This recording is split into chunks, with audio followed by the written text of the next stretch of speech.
Hello students. तो आज से नई अध्याय की शुरुआत करते हैं। अध्याय 5 की शुरुआत करते हैं और इसका शीर्षक क्या है? चुंबकत्व एवं द्रव्य। इंग्लिश में कहते हैं मैग्नेटिज्म एंड मैटर। तो आइए इसकी हिस्ट्री के बारे में सबसे पहले जानते हैं। तो शुरुआत कहाँ से होती है? शुरुआत होती है 600 ईसा पूर्व से, जब यूनान के एक द्वीप मैग्नीशिया नामक स्थान पर काली चट्टानें पाई गई, है ना। 600 ईसा पूर्व, ये सब आपको सुनना है, केवल लिखना नहीं है।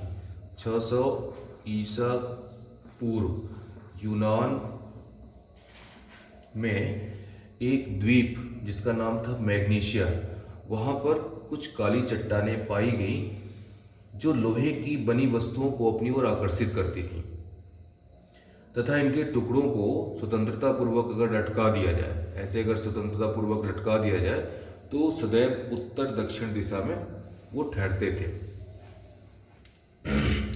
बाद में पता लगा गया कि ये जो चट्टानें हैं वो लोहे की ऑक्साइड Fe3O4, है ना, लोहे की ऑक्साइड की थी, जिसको लोहे की ऑक्साइड Fe3O4 का अयस्क थी, जिसे बाद में क्या नाम दिया गया? मैग्नेटाइट। इनको मैग्नेटाइट कहते भी हैं।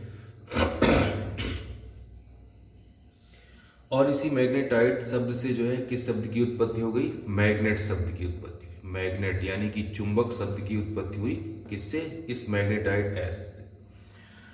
तो चुंबक किसे कहते हैं? चुंबक वह पदार्थ है जो चुंबकीय वस्तुओं को अपनी ओर आकर्षित करता है। अब चुंबकीय वस्तुओं में कौन कौन सी वस्तुएं आती हैं? जैसे लोहा है, स्टील है, निकिल है, कोबाल्ट है, ये सब चुंबकीय वस्तुएं कहलाती हैं। और ये चुंबकीय वस्तुएं मैग्नेट के द्वारा आकर्षित कर ली जाती हैं।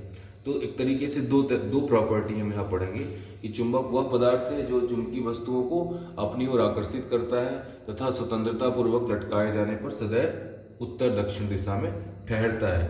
तो ये चुंबक की डिफिनीशन हो गई। लिखने की जरूरत नहीं है, सुनने की जरूरत है। चुंबक कितने प्रकार के होते हैं? 2 प्रकार के होते हैं। एक कहलाता है प्राकृतिक चुंबक, है ना, नेचुरल मैग्नेट जिसको बोलते हैं। और कौन सा कहलाता है? वह चुंबक जो प्रकृति से प्राप्त होता है उसे प्राकृतिक चुंबक कहते हैं। जैसे मैग्नेटाइट एक प्राकृतिक चुंबक है। और दूसरा कौन सा है? कृत्रिम चुंबक। मानव निर्मित चुंबक को कृत्रिम चुंबक कहते हैं। अब ये कितने प्रकार के होते हैं? दंड चुंबक, जैसे इस तरीके का जो चुंबक होगा उसको बार मैग्नेट कहेंगे या दंड चुंबक कहेंगे। इस तरीके का चुंबक। यू आकार के भी चुंबक आते हैं इस तरीके से। इसको जो है अश्वनाल, नाल चुंबक इसको बोलते हैं। नाल चुंबक, ये कृत्रिम चुंबक। नाल चुंबक कौन सा चुंबक कहलाता है? कृत्रिम चुंबक। दंड चुंबक कौन सा चुंबक कहलाता है? कृत्रिम चुंबक। इसके अलावा जो है चुंबकीय सुई इस तरीके से होती है, वो भी मानव निर्मित होती है चुंबकीय सुई, जिसकी सहायता से हम दिशा याद करते हैं। ये चुंबकीय सुई भी जो है वो कृत्रिम चुंबक कहलाती है। इसी तरीके से धारावाही परिनालिका जो होती है वो भी चुंबक की तरह व्यवहार करती है। धारावाही परिनालिका वो भी कृत्रिम चुंबक कहलाती है ना। तो इस तरीके से कृत्रिम चुंबक 4 प्रकार के हो गए। पहला है दंड चुंबक, दूसरा है नाल चुंबक, तीसरा है चुंबकीय सुई और चौथा है विद्युत चुंबक। तो कृत्रिम चुंबक कितने प्रकार के हो गए? 4 प्रकार के। दंड चुंबक, फिर नाल चुंबक, फिर चुंबकीय सुई और फिर विद्युत चुंबक। ठीक है ना। बुक खोल के इसको रीड करेंगे अच्छे से। अब यहाँ पे हमें देखते हैं कि चुंबक की प्रॉपर्टी कौन कौन सी, चुंबक के गुण कौन कौन से होते हैं। तो पहला गुण क्या है कि चुंबक जो है चुंबकीय पदार्थों को अपनी ओर आकर्षित करता है। दूसरा गुण क्या है? चुंबक में 2 ध्रुव होते हैं। ऐसे कोई दंड चुंबक अगर हो, एक ध्रुव यहाँ पे होता है, एक ध्रुव यहाँ पे होता है, इसको साउथ पोल कहते हैं, इसको नॉर्थ पोल कहते हैं। चुंबक के ध्रुव कहलाते हैं। तो सजाती ध्रुव, जैसे यन ध्रुव और यन ध्रुव में क्या होगा? प्रतिकर्षण। और यन ध्रुव और यस ध्रुव में क्या होगा? आकर्षण। तो सजाती ध्रुवों में प्रतिकर्षण होता है और विजातीय ध्रुवों में आकर्षण होता है। चुंबक के सजाती ध्रुवों में प्रतिकर्षण होता है और चुंबक के विजातीय ध्रुवों में आकर्षण होता है। ये इसकी दूसरी प्रॉपर्टी होगी। तीसरा गुण क्या है कि स्वतंत्रता पूर्वक लटकाए जाने पर चुंबक सदैव उत्तर दक्षिण दिशा में ठहरता है। ये इसकी तीसरी प्रॉपर्टी हो गई। और चौथी प्रॉपर्टी ये है कि चुंबकीय ध्रुव हमेशा युग्म में रहते हैं, किसी अकेले चुंबकीय ध्रुव का अस्तित्व नहीं है। कहीं कितना भी छोटा चुंबक हो उसमें दो ध्रुव होंगे ही, कितना भी छोटा सा चुंबक हो उसमें दो ध्रुव होंगे, मतलब किसी अकेले चुंबकीय ध्रुव का अस्तित्व नहीं है। तो हमने क्या देखा, चुंबक की कितनी प्रॉपर्टी होती है, चार प्रॉपर्टी। चुंबक के चार गुण होते हैं। कौन कौन से गुण होते हैं? नंबर 1, चुंबक चुंबकीय पदार्थों को अपनी ओर आकर्षित करता है। नंबर 2, स्वतंत्रता पूर्वक लटकाए जाने पर वह सदैव उत्तर दक्षिण दिशा में ठहरता है। नंबर 3, सजातीय ध्रुवों में प्रतिकर्षण और विजातीय ध्रुवों में आकर्षण होता है और एक अकेले चुंबकीय ध्रुव का अस्तित्व नहीं होता है। ये चुंबक के चार गुण हो गए। अब हम चुंबक से रिलेटेड परिभाषाएं देखते हैं। तो 5 परिभाषाएं यहाँ पे दी गई हैं। यहीं से आपको अपने अध्याय की शुरुआत करनी है। नोट्स में भी क्वेश्चन नंबर जो 1 होगा, निम्नलिखित पदों को परिभाषित कीजिए। और पहला क्या है, चुंबकीय अक्ष परिभाषित करना है। चुंबकीय आम्योत्तर किसे कहते हैं? चुंबक की प्रभावकारी लंबाई क्या है? ध्रुव प्राबल्य किसे कहते हैं? चुंबकीय द्विध्रुव क्या है एवं उसका द्विध्रुव आघूर्ण क्या होता है? तो चलिए सबसे पहले हम नंबर 1 देखते हैं। नंबर 1 क्या है? चुंबकीय अक्ष। चुंबकीय अक्ष की बात करते हैं, मैग्नेटिक एक्सिस की बात करते हैं। चुंबकीय अक्ष क्या होती है? ठीक है, तो इसके लिए हम एक दंड चुंबक ले लिए। ये हो गया हमारा एक दंड चुंबक। दंड चुंबक ही जनरली हम ज्यादातर अपने प्रयोगशालाओं में यूज करते हैं हर तरह के स्टडी के लिए। अब इसमें दो ध्रुव होते हैं, एक ध्रुव यहाँ पे होता है, एक ध्रुव यहाँ पे होता है। ध्रुव वे पॉइंट होते हैं जहां पर जो है प्रबलता अधिक होती है, चुंबकीय मतलब चुंबक की जो प्रबलता, जो उसकी स्ट्रेंथ होती है वहाँ पे ज़्यादा होती है और मध्य में कम होती है। तो ये दोनों को मिलाने वाली रेखा जो होती है वो अक्ष कहलाती है। ये क्या कहलाती है? चुंबक की अक्ष। अगर इधर साउथ पोल है और इधर नॉर्थ पोल है, ये दक्षिणी ध्रुव हो गया, ये उत्तरी ध्रुव हो गया। चुंबक में दो ध्रुव होते हैं, दक्षिणी ध्रुव हो गया और ये उत्तरी ध्रुव हो गया। तो दोनों ध्रुवों को जो मिलाने वाली रेखा है वो कहलाती है चुंबकीय अक्ष। तो यहाँ पे हम क्या लिखेंगे? हेडिंग तो लिख लिए, यहाँ पे क्या लिखेंगे? किसी चुंबक के दोनों ध्रुवों को मिलाने वाली रेखा को चुंबकीय अक्ष कहते हैं। किसी चुंबक के दोनों ध्रुवों को मिलाने वाली रेखा को चुंबकीय अक्ष कहते हैं। तो ये चुंबकीय अक्ष की परिभाषा होगी। ठीक है, अब दूसरी परिभाषा क्या बोल रही है? चुंबकीय याम्योत्तर की बात हम करेंगे। यहाँ सेकंड पॉइंट क्या है? चुंबकीय याम्योत्तर। इंग्लिश में कहते हैं मैग्नेटिक मेरिडियन। मैग्नेटिक मेरिडियन क्या है? तो मैग्नेटिक मेरिडियन क्या है? अगर इसकी अक्ष से गुजरने वाले हम एक काल्पनिक समतल की बात करें या तल की बात करें, है ना, चुंबक के चुंबकीय अक्ष से गुजरने वाला जो काल्पनिक एक तल होता है या समतल होता है, उसको हम क्या बोलते हैं? चुंबकीय याम्योत्तर कहते हैं। ये यहाँ पे चुंबकीय याम्योत्तर हो जाएगा। हर परिभाषा के बाद आप फिगर बना सकते हैं, फिगर का नामांकन कर सकते हैं, तो अच्छे से हमको समझ में आ जाएगा। तो स्वतंत्रता पूर्वक लटकते हुए चुंबक के चुंबकीय अक्ष से गुजरने वाले ऊर्ध्वाधर समतल को चुंबकीय याम्योत्तर कहते हैं। स्वतंत्रता पूर्वक लटकते हुए चुंबक के चुंबकीय अक्ष से गुजरने वाले ऊर्ध्वाधर समतल को चुंबकीय याम्योत्तर कहते हैं। ये ऊर्ध्वाधर समतल है, इसको हम चुंबकीय याम्योत्तर कहेंगे। सिंपल सी परिभाषा है। चलिए अब हम देखते हैं अगला, आगे क्या है? थर्ड डिफिनीशन है वो है चुंबक की प्रभावकारी लंबाई। तो चुंबक की प्रभावकारी लंबाई होती है 2L। ये हो गई चुंबक की प्रभावकारी लंबाई। और ये कौन सी लंबाई होती है, कैसे परिभाषित करेंगे? किसी चुंबक के दोनों ध्रुवों के बीच की दूरी को चुंबक की प्रभावकारी लंबाई कहते हैं, उसे 2L से प्रदर्शित करते हैं। और किसी चुंबक की जो ज्यामितीय लंबाई होती है, ज्यामितीय लंबाई यानी कि यहाँ से यहाँ तक की लंबाई को हम उसकी ज्यामितीय ज्योमेट्रिक लेंथ कहेंगे, क्योंकि चुंबक इतना लंबा है। और उसकी अक्षों के उसके ध्रुवों के बीच की लंबाई को हम उसकी प्रभावकारी लंबाई कहेंगे।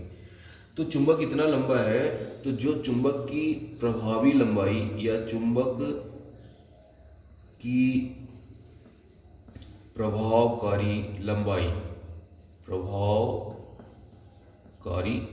लंबाई वो किसके बराबर होती है?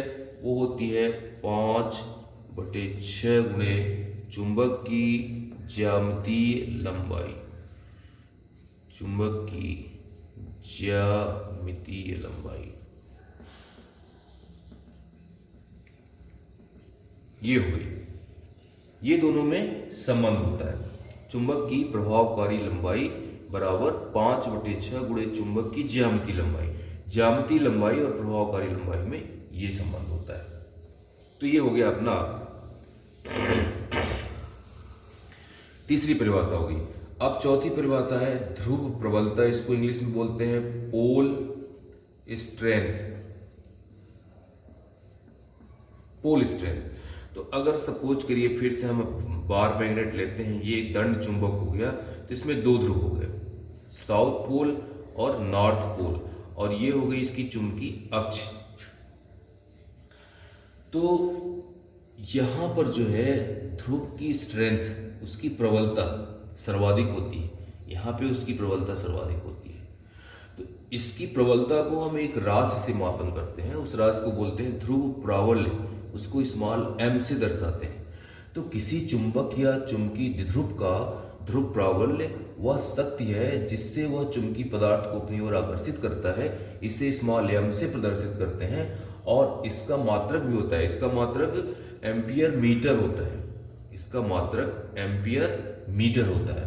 और इसका जो विमीय सूत्र होता है वो होता है m0 L T0 और A की होता है, ये इसका विमीय सूत्र होता है। तो ये हो गया पोल स्ट्रेंथ, है ना, महत्वपूर्ण भौतिक राशि है, ऑब्जेक्टिव में पूछी जाती है, इसका मात्रक और विमीय सूत्र अच्छी तरीके से तैयार होना चाहिए। तो चलिए पोल स्ट्रेंथ की बात हो गई। अब बात करते हैं चुंबकीय द्विध्रुव एवं द्विध्रुव आघूर्ण की बात करते हैं, है ना। चुंबकीय द्विध्रुव मैग्नेटिक डाइपोल, जैसे हम अध्याय 1 में पढ़े थे विद्युत द्विध्रुव, दो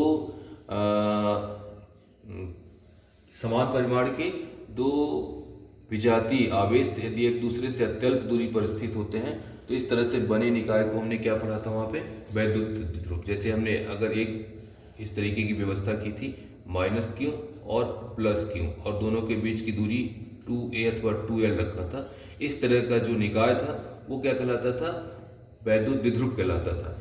यहाँ चुंबकीय द्विध्रुव की बात करेंगे तो दंड चुंबक होता है वो खुद ही चुंबकीय द्विध्रुव जैसा कार्य करता है, व्यवहार करता है।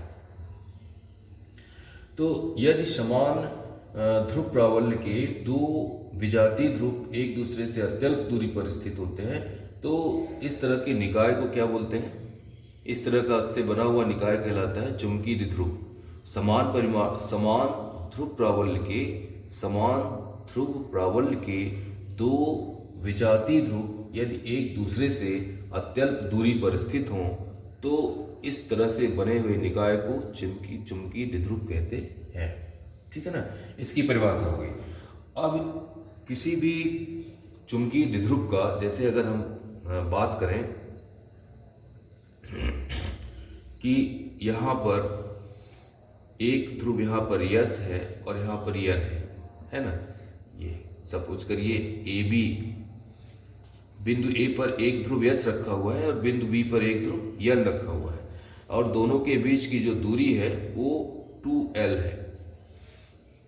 तो ये जो निकाय है ना, समान परिमाण के दो विजातीय ध्रुव यदि एक दूसरे से अत्यल्प दूरी पर स्थित हों तो इस तरह से बना हुआ जो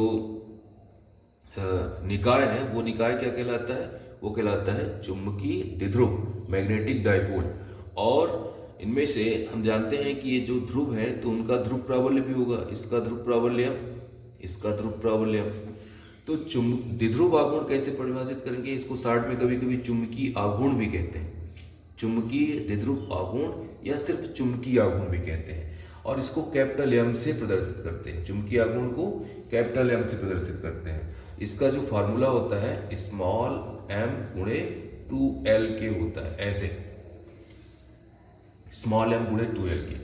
तो किसी चुंबकीय द्विध्रुव के कैसे परिभाषित करेंगे, किसी चुंबकीय द्विध्रुव के ध्रुव प्राबल्य और उसके प्रभावकारी लंबाई के गुणनफल को उसका चुंबकीय द्विध्रुव आघूर्ण कहते हैं, इसे कैपिटल M से प्रदर्शित करते हैं। और इसका परिमाण ये होता है, यह एक सदिश राशि है, वेक्टर M एक वेक्टर क्वांटिटी है, इसको हम इस तरीके से भी लिख सकते हैं। इसका SI पद्धति में जो मात्रक होता है वो एम्पियर मीटर स्क्वायर होता है और इसका जो विमीय सूत्र होता है एम्पियर मीटर स्क्वायर या जूल प्रति टेस्ला, बिल्कुल याद रखेंगे इसको, जूल प्रति टेस्ला। और इसका जो है विमीय सूत्र क्या होता है वो इस तरीके से लिखेंगे, M naught L square T not और ए के। तो किसी चुंबकीय द्विध्रुव के किसी ध्रुव प्रबल और प्रभावकारी लंबाई के गुणनफल को चुंबकीय आघूर्ण कहते हैं। इसे कैपिटल एम से प्रदर्शित करते हैं। यह एक सदिश राशि है और इसकी दिशा चुंबकीय अक्ष की अनुदिश एस ध्रुव से एन ध्रुव की ओर होती है। इसका मात्रक एम्पियर मीटर स्क्वायर या जूल प्रति टेस्ला तथा विमीय सूत्र होता है M naught L square T naught into A. तो स्टूडेंट्स आज हमने ये बहुत शुरुआत कर दी है अध्याय 5 की, और ये सब पहला प्रश्न जो है प्रस्तावना से रिलेटेड है। पहले आपको इसको अच्छी तरीके से समझ लेना है इन प्रश्नों को, और फिर इसके बाद हम अब धीरे धीरे जाएंगे मेन सब्जेक्ट की ओर। तब तक के लिए थैंक यू वेरी मच।